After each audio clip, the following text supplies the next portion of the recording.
So those all lead, all lead all the way through to pikiake.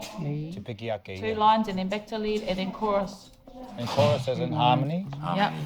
Ranginui etu nei, ka moe a papa. Yeah, there's parts in there. Wahine sing that lead. Ranginui etu nei. There's like 2 notes in it. There's a mid. That's a lead, eh? Oh, that's a part, eh? Part. Hei o mō apanui, koe nei te mea o mā tātua. Ko te kaupapa ia o te waiata, ko tētai o ngā ika tapu o te kāinga o te whanau apanui. Ko te moki tērā, me ngā kōrero mōna, i heke mai ngā rangi, i heke mai ngā atua, me ngā kōrero tapu ka haere i te taha.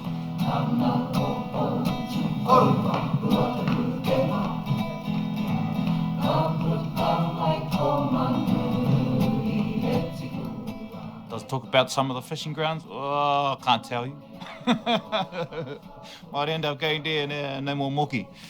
But the moki to us in Te Whanau Apanui is a big deal. Because not only is it a sacred fish and it's got this fantastic story that goes along with it and it's got a whole heap of tikanga, this kōrero also talks about the arrival or navigational kind of trajectory from Hawaii to Whangapraoa, Te Hiro mai Tawhiti, and the arrival of our tipuna here. The link to Tainui waka, the link to Te Arawa waka, and many of the waka who arrived at the place called Taungā waka in Whangapraoa. So yeah, koina hei o mō Apanui, poi from 2005 to whanau Apanui. What were those parts? Okay. Ihara mai nei, Hawaii nui. Grow it, eh, then. Hawaii ro. Ihara mai nei, mo te tabu, ho te buna tangaroa. And then chop at the end. Come in, nei.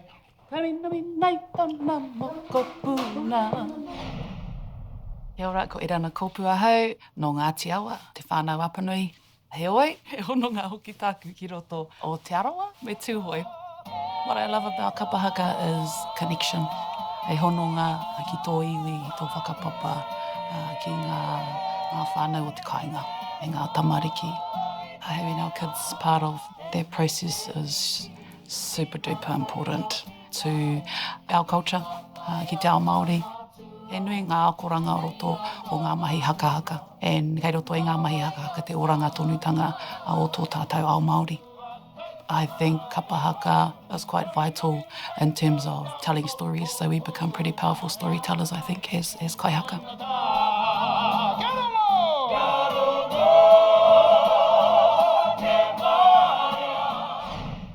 E taonga Eds, e roto i te ao toi hurino.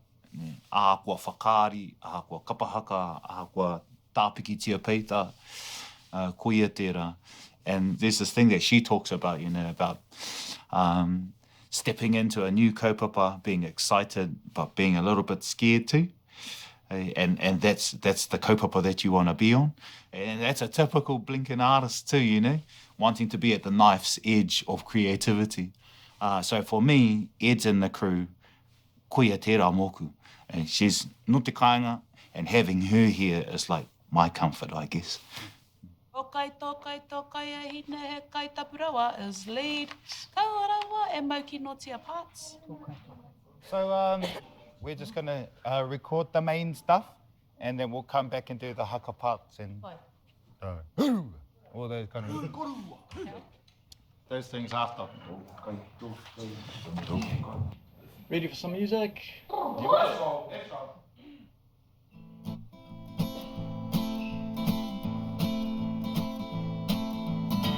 Hai o mō Apanui e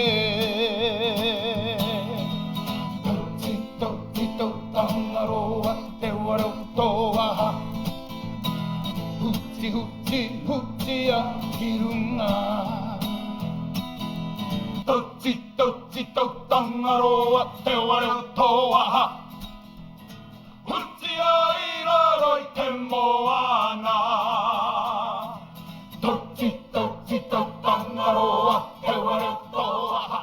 If I think about my own background and my own upbringing, I wouldn't be who I am without kapahaka. And I think about my own daughters, and I want the same thing for them. And I want it even more for them. I want more opportunities. I want more experiences. I want all of what is good about kapahaka and how it shapes you as a person in your life, and the discipline that you learn, the experiences that you gain. But most importantly, the role kapahaka plays in reminding you about who you are, where you come from. You know, he mea whakawhenua I a koe tēnei mea te kapahaka. I think this is just beautiful, and I hope that my own children, and you know, mō Ngāuri haere ake nei, ka rongo I te wairua tāhua te kapahaka.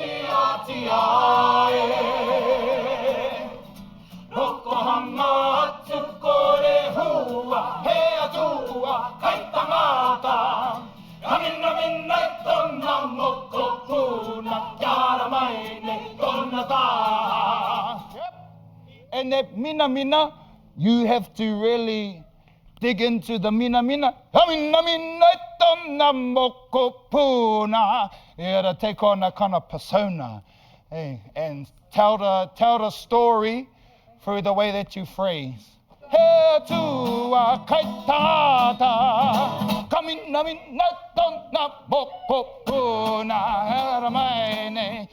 mina, it's got to have a bite in it. Yeah, no, do it, go there. Ricky Gage will love it. He mea hiranga, kia rongo ai, kia kite ai, I te anamata, I a mātai mahi, kia kite ai pē ngā auatanga o te haka no Muarano, tai ati ki tēnei wā. Kia rongo anō ai I te reo o tēnei wā tonu, I te momo te tangi o e tai o ngā wāta.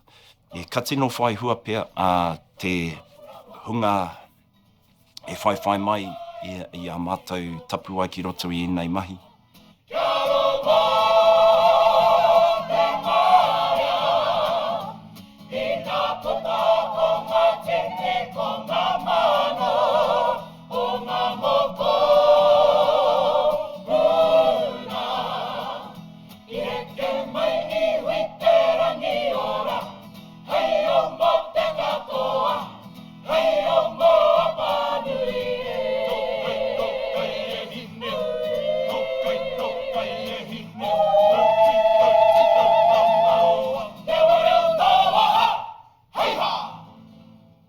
Yeah, thumbs up.